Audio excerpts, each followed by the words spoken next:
Emission of heat radiation.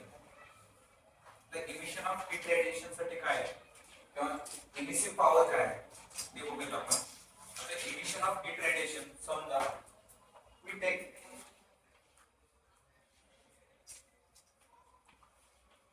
एका कपात चहा घेऊ, एका कप मध्ये पण काय घेतो नाही थंड पाणी सरबत काय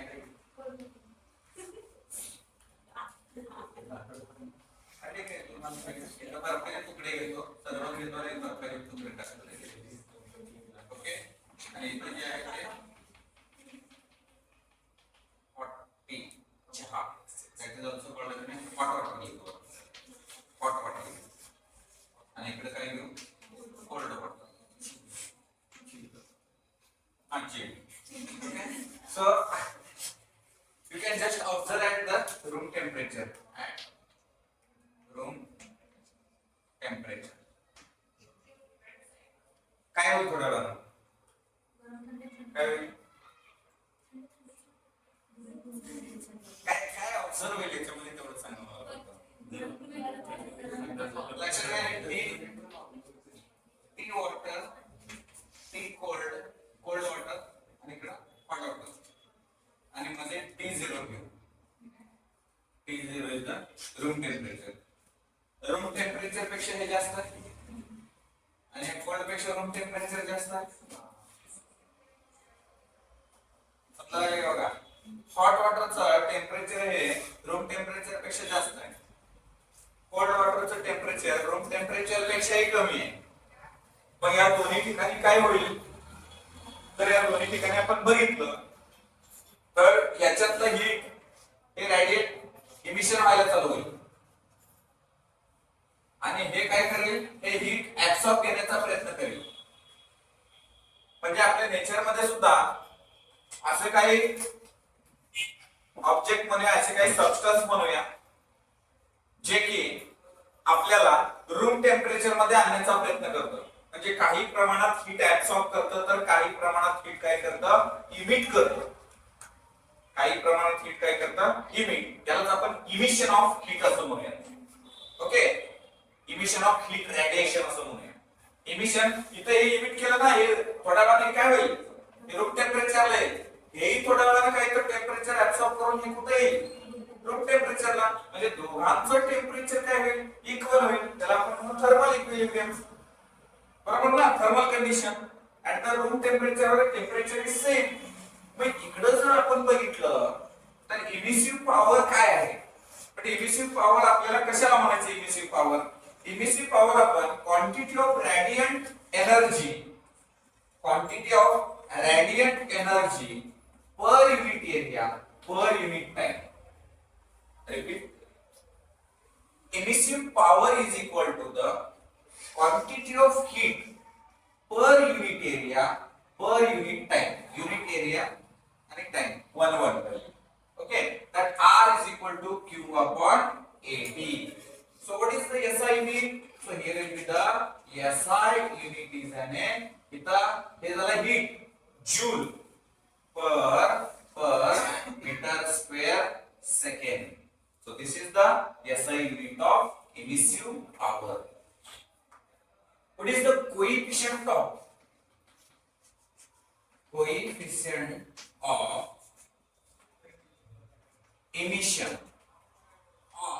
emissivity? What we said? Emissivity. That will be denoted by E. So that coefficient of emission or emissivity is defined as emissive power of ordinary body to the emissive power of the perfectly black body. Correct? Emissive power of ordinary body किंवा emissive power to the emissive power of black body, that is called as a coefficient of emission. Coefficient of emission. दोन्ही emissive powers आहेत cancel झाले no unit. Do you understand इथं. मग इथं आपल्याला काय करायचं आहे किर्चॉफ्सने ह्याच्या मागचं नेमकं रिझन काय किती ऍब्सॉर्प्शन असेल ऑर्डिनरी बॉडीचं किंवा ब्लॅक बॉडीचं काही डिफरन्शिएशन आहे का? बट रेडिएशन कोणतीही ऑर्डिनरी बॉडी किंवा कोणतीही ब्लॅक बॉडी मध्ये ऍब्सॉर्प्शन आणि इमिशनचं काय डिफरन्स आहे? आता यांनी काय केलं, यांनी जास्तीत जास्त ऍब्सॉर्प्शन केलं, यांनी काय केलं, जास्तीत जास्त इमिशन केलं. ओके, मग यांनी एक किर्चॉफने काय केलं की एखाद्या ऑर्डिनरी बॉडीचं किंवा ब्लॅक बॉडीचं absorption power is equal to the coefficient of emissive किंवा कोएफिशिएंट ऑफ ऍब्सॉर्प्टिव्हिटी किंवा absorption is equal to the coefficient of emission at same temperature. At same temperature म्हणजे काय, एखाद्या कॉन्स्टंट टेम्परेचरच्या ठिकाणी. आता इथं आपण कोएफिशिएंट किंवा किर्चॉफ्स लॉ बघूयात आपण. तो जो किर्चॉफचा लॉ आहे, law of heat radiation, Kirchhoff's law of heat radiation. Okay, याने काय केलं, परत याचं स्टेटमेंट काय सांगतो बघा. It is stated that coefficient of absorption is equal to the coefficient of emission at that temperature at the simply same wavelength. Okay, परत सरळ सरळ absorption power किंवा absorptivity is equal to emissivity. absorptivity equal to emissivity. याने काय केलं, एक vacuum place घेतला. एक व्हॅक्यूम प्लेस म्हणजे ज्याच्यातून आपण एअर काढून घेतलं, टेम्परेचर कॉन्स्टंट राहण्याचा प्रयत्न आपण केला किंवा त्यांनी टेम्परेचर कॉन्स्टंट ठेवलं. एक ऑर्डिनरी बॉडी इथं लटकती ठेवली ओ, इथे एक दुसरी बॉडी घेतली आपण, एक ब्लॅक बॉडी घेतलो आपण, एक ब्लॅक बॉडी ही झाली ऑर्डिनरी बॉडी, ही झाली black body. Okay, so let R be the emissive power of, काय असणार आहे, R be the emissive power of body O, R be emissive power of the, काय असणार आहे, black body. B A काय असणार आहे, absorption किंवा coefficient of absorption. इथे लिखो coefficient of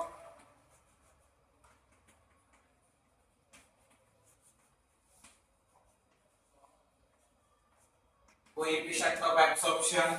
E काय आहे, coefficient of emission or emissivity. Okay, so त्याच्यानंतर आपल्याला इथं Q काय असणार आहे, रेडियंट हीट असं म्हणू. ओके, Q काय असणार आहे, radiant heat, incident radiant heat असं म्हणू.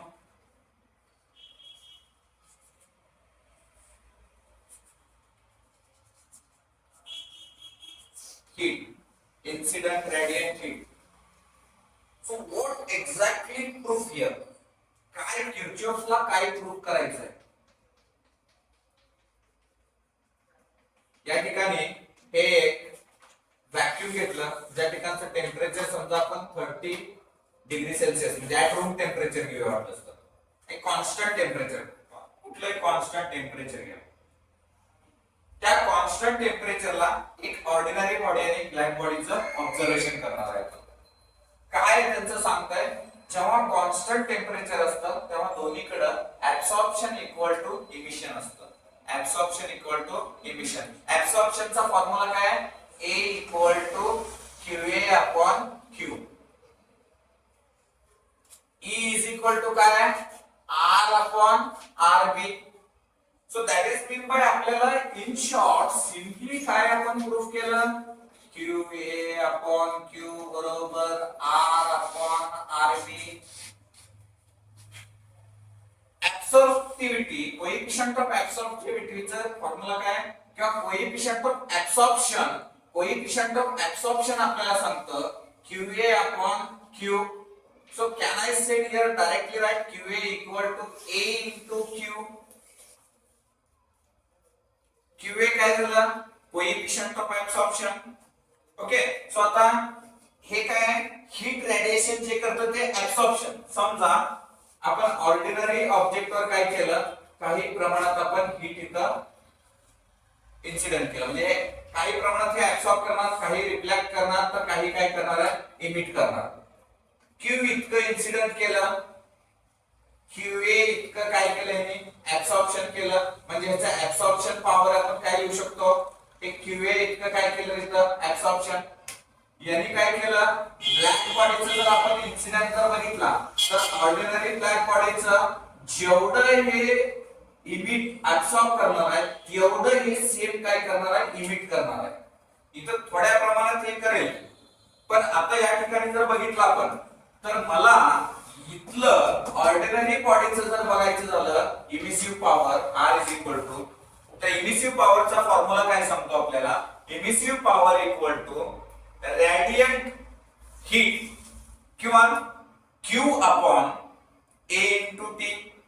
म्हणजे काय, आपण काय शब्द वापरला होता त्या ठिकाणी, इमिसिव्ह पॉवर ऑफ द किंवा the quantity of radiant energy that is an Q, the quantity of radiant energy per unit area per unit time. Unit म्हणजे एक per unit area unit time. Okay, so that is an can I write here ordinary body साठी काय घेतलं मी, emissive power घेतला R is equal to QA upon 1 into 1. मग RB साठी काय येईल, हे बघा मी काय म्हणतो, emissive power for the black body that is equal to quantity of heat energy per unit area per unit time, per unit area per unit time. म्हणजे सरळ सरळ याच्यावरून काय आलं रे, R is equal to काय आलं आपल्याला, QA, आणि इथं RB equal to काय आलं, Q. जेवढं RB म्हणजे काय आपल्याला, इमिसिव्ह पॉवर इक्वल टू जेवढं किती झालं, काय झालं, इन्सिडेंट झालं होतं तेवढं सगळं काय झालं हे इमिसिव्ह. इथं काय असणार आहे, emissive power equal to absorption power आहे, तेवढं सगळं याने काय केलं, ऍब्सॉर्ब केलं. मग हे आपल्याला जर इक्वल दाखवायचं आहे, आता सरळ सरळ बघा, इक्वेशन 1 मी बिकम्स करतो, इक्वेशन जर 1 घेतलं मी इथं इक्वेशन 1, तर काय येणार आहे मला, QA म्हणजे काय आपल्याकडे, QA म्हणजे R equal to A as it is, Q म्हणजे काय आपल्याकडे, Q म्हणजे RB.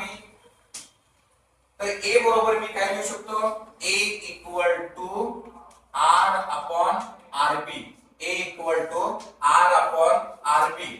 बट आपल्याला A इक्वल टू काय, QA अपॉन QI. इथं A इज इक्वल टू काय, R upon RB. But we know काय, E is equal to R upon RB. Emissive power किंवा कोएफिशिएंट ऑफ इमिशन, इमिसिव्हिटी काय सांगतं, E equal to R upon RB. मग from equation 2 and 3 आपण easily सांगू शकतो A is equal to E. Absorptivity किंवा coefficient of absorption is equal to the coefficient of emission.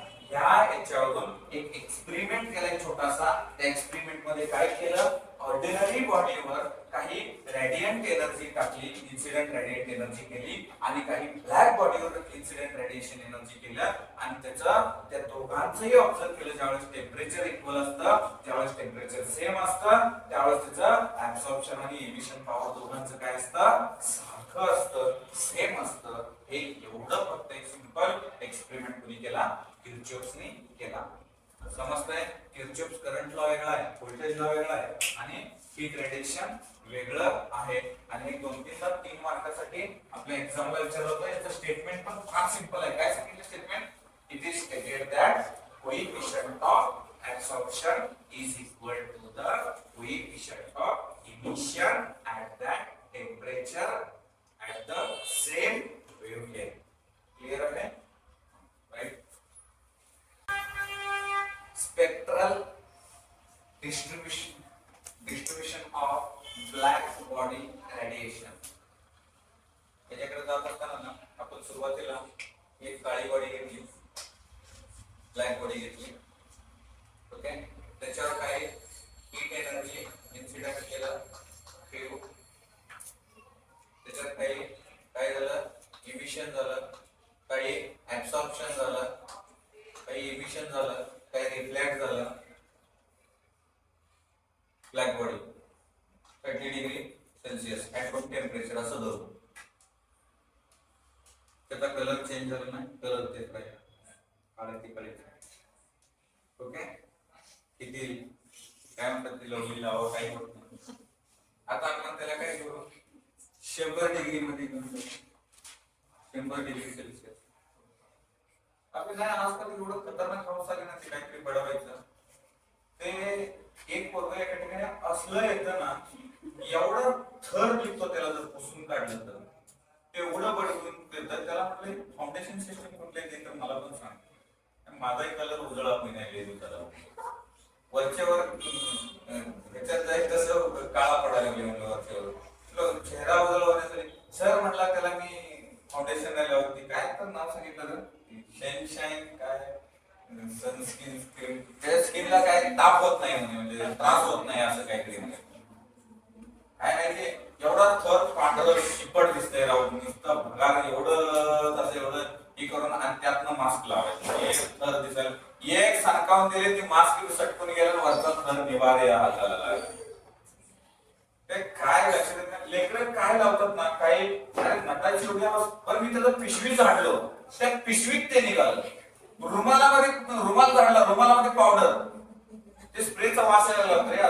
जर क्लासमध्ये जास्त स्प्रेचा वास यायला लागला ते त्रास व्हायला लागला. म्हणजे त्रास व्हायला लागल्यावर एकेकाला बघावं लागलं. ते दादा कोटकेचा पिक्चर होता माहितीये का, ते वास घेतलं की म्हैस हुडकायला जातं, तसं मला काम झालं होतं. ते कुणी लावलंय, ते वास घेत फिरायची पाळी आली होती. म्हणजे कुणी सेंट मारलाय बाबा, कुणी अत्तर आणलंय, ते एवढं सांडलंय की एकाने हाईट ते पिशवीत सांडून ठेवली. आणि पिशवी घुमायला लागले, ते सगळ्याची डोकी दुखायला लागली. त्याला म्हटलं बाबा सेंट अत्तर तेवढाच पडा लावायचं, अत्तरचं प्रोडक्शन असेल तर सांग, आम्ही मोकळाच आहे. दररोज असा फुसफुस मारून जातो म्हटलं आम्ही, दररोज लावायला पण राहू एवढा त्रास व्हायला लागला. काय लेकरांचं कॉलेजकडे किंवा अभ्यासाकडे शून्य लक्ष आहे. आता एकानं 4 ठिकाणी जातोय बाबा, कुठेही कुणीने अभ्यासाचं काही घेणं देणं नाही. स्टडी म्हटलं की मास्टर घ्या होतं, स्टडी म्हटलं की माय बापाला 2 दिवस बोलणारच नाही पुढं, बंद शटावून इकडं तोंड, पोराचं लेकराचं इकडं तोंड, बापाचं इकडं तोंड आणि माहिती इकडं. बाबा खा गिळ, किती पडायचे पडू दे. शेवटचा पर्याय तीच आहे, माय बापाला तेच करावं लागतं. आम्हाला आमच्या डोक्यात काही घेणं देणं नाही. आम्हाला फक्त एक पर्याय ठेवला होता. मी एका पॅरेंट्स घरी गेलो होतो, एक पर्याय काय ठेवला होता, एक तर मार्क जास्त घे, नाहीतर पत्रिका घे. मुलींचं खास करून सांगतो, आमच्या गावाकडे तेच असतंय. त्यांना सांगितलेलं असतंय, एक तर तू मार्कशीट दे, नसेल तर आम्ही तुला देतो पत्रिका. ओके, नाही हे प्लॅन फिक्स असतं. म्हटलं 80% नो पत्रिका, 80%च्या पत्रिका फिक्स. म्हणजे आम्ही बापनाकडे जाणार, ते सगळं जुळवाजुळवी करणार आणि पत्रिका लावून द्यायची. आता आपली पत्रिका ह्या ल्युमर या सायंटिस्टनं, सायंटिस्टची नावं बी अशी की तिची नावं लक्षात ठेवणं मुश्किल आहे. ओके, ह्या ल्युमरनं काय दिवा लावला ना, हे स्पेक्ट्रल रेडिएशनच्या बाबतीत काय सांगितलं ते सांगतो. किती डिग्री लावलं, काय होतं, रेडियंट क्यू एनर्जी इमिशन करत होता, काहीतरी रिफ्लेक्ट करते. हे काय मान्य सगळं, काळ्याला काळच राहिलं. नंतर 100 डिग्री सेल्सिअस वर हे ऍब्सॉर्प्शन कमी करेल, पण हे काय करेल, रिफ्लेक्ट जास्त करेल. रेडियंट जे इमिसिव्ह एनर्जी, इमिसिव्हिटी जी आहे ती जास्त असेल. 100 नाही 500 घेतलं, 500 डिग्री सेल्सिअस. आपण 500 म्हटल्यावर सर ते जळून जाईल, राहणार कशाला नाही. तरी पण काय केलं, ते लाल लाल दिसायला चालू झालं. हे असे रेडिएशन एनर्जी गॅस तरी चालू झालं, ते लाल भडक दिसतंय. ते जरी ते गरम वेगळं असलं तरी पण जास्त वेळ गरम झाल्यामुळं ते सगळं लाल दिसतंय. पहिल्यांदा कमी टेम्परेचर होतं, लो टेम्परेचर होतं, त्याची जी रेडिएटेड पॉवर होती, ती लांब गेली. नंतर काय झालं, टेम्परेचर वाढवलं, टेम्परेचर वाढवलं त्याला सुरुवातीला जे रेडिएशन पर unit area per unit time हे जे झालं ते फास्ट इन्क्रीज झालं, त्याचा रेट इन्क्रीज झाला टेम्परेचर सोबत, पण त्याची जी रेंज आहे ना ती रेंज कमी झाली, वेव्हलेंथ कमी झाली. अशा पद्धतीनं जसं आपण टेम्परेचर इन्क्रीज होऊ वेव्हलेंथवर काय इम्पॅक्ट झाला, रॅडियंट एनर्जीवर काय इम्पॅक्ट झाला ते आपल्याला आणि ते जे ऑब्झर्वेशन आहे कोणाकोणाचा टेम्परेचर, वेव्हलेंथ, रेडियंट पॉवर याचं जे ऑब्झर्वेशन म्हणजेच काय स्पेक्ट्रल डिस्ट्रीब्युशन. पण हे ऑब्झर्वेशन सगळं कशावर केलं, ब्लॅक बॉडीवर केलं.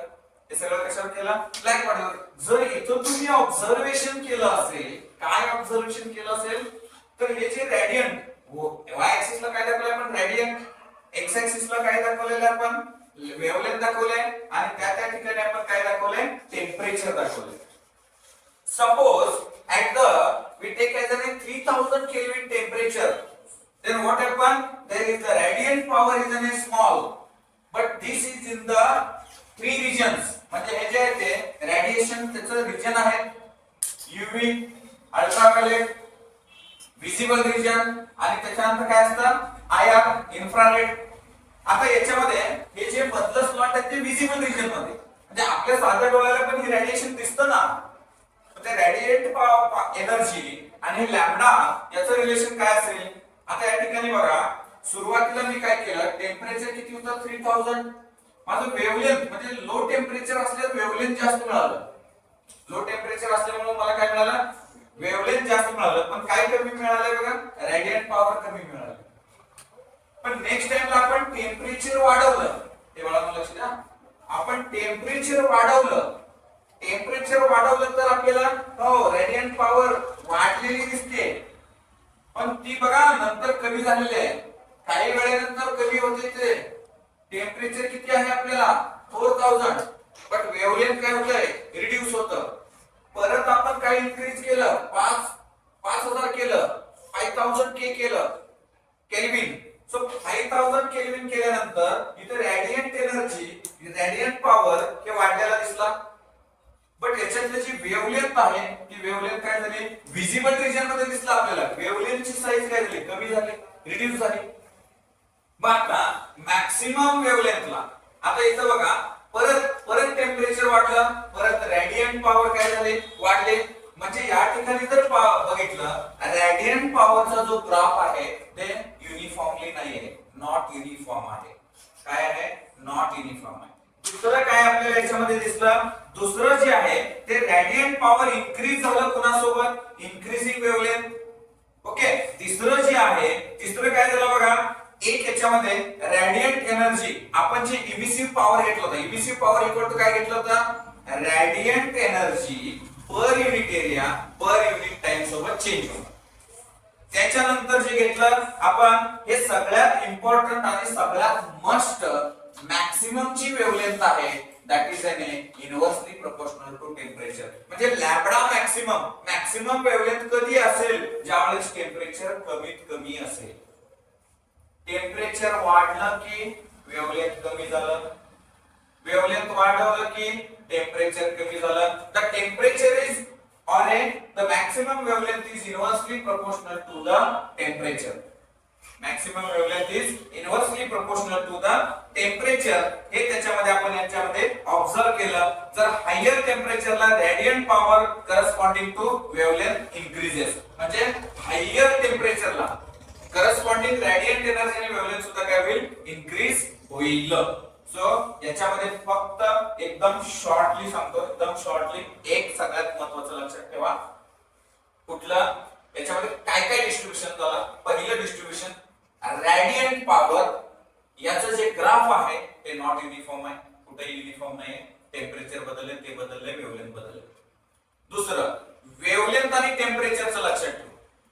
वेव्हलेंथ आपल्याला चेंज झालं, टेम्परेचर कमी झालं, टेम्परेचर वाढवलं, वेव्हलेंथ कमी झालं, यालाच त्यांनी विन्स डिस्प्लेसमेंट लॉ, आणि याच विन्सनं काय दिला, याच विन्सनं एक लॉ सांगितला, that law is an the maximum wavelength और रेडियंट एनर्जीची जी पण काय आहे maximum Wien's displacement. So Wien's displacement डिस्प्लेसमेंटचं म्हणणं काय आहे, त्याला दाखवायचं आपण b न डिनोट करायचं. So that means displacement is a maximum wavelength is inversely proportional to the absolute temperature, is inversely proportional to the absolute temperature. So that lambda max equal to b upon t, then b is equal to lambda max into t. So b value is a constant 2.8, that value is a constant 2.897 into 10 raised to -3 meter Kelvin, -3 meter Kelvin. This value is a constant for the Wiens displacement. मग Wiens displacement चा एकदम shortly आणि simple statement हे spectral distribution वरनं झालं आणि त्याच्यावरच त्यांनी सांगितलं लॅम्बडा हे जे आहे ते मॅक्सिमम लॅम्बडा हे इनव्हर्सली प्रोपोर्शनल टू कोणाशी असणार आहे, टेम्परेचर सोबत असणार आहे. हे एकदम सिंपल हे झालं. याच्यामध्ये सगळ्यात मी महत्त्वाचं सांगितले विन्स डिस्प्लेसमेंट हे 2 मार्कासाठी आयएमपी आहे बोर्ड एक्झाम साठी. हे एवढ्या वेळेस काय कधी विचारलेलं पण नाही, एखाद्या दुसऱ्या वेळेस हायर साईड तरी पण नाहीच नाही. पण याच्यावरचे जास्त जे क्वेश्चन विचारले जातात ते विन्स डिस्प्लेसमेंट. म्हणजे आपण तुम्हाला जास्तीत जास्त क्वेश्चन मी महत्त्वाचं कुठलं सांगेन, Mayer's relation, black body, किर्चॉफचा law आणि त्याच्यानंतर विन्स आणि उद्या एक मी घेईन तो पॉइंट महत्त्वाचा या टॉपिक मध्ये. बाकी तुम्ही काही नाही लक्षात घेतलं तरी चालेल. लक्षात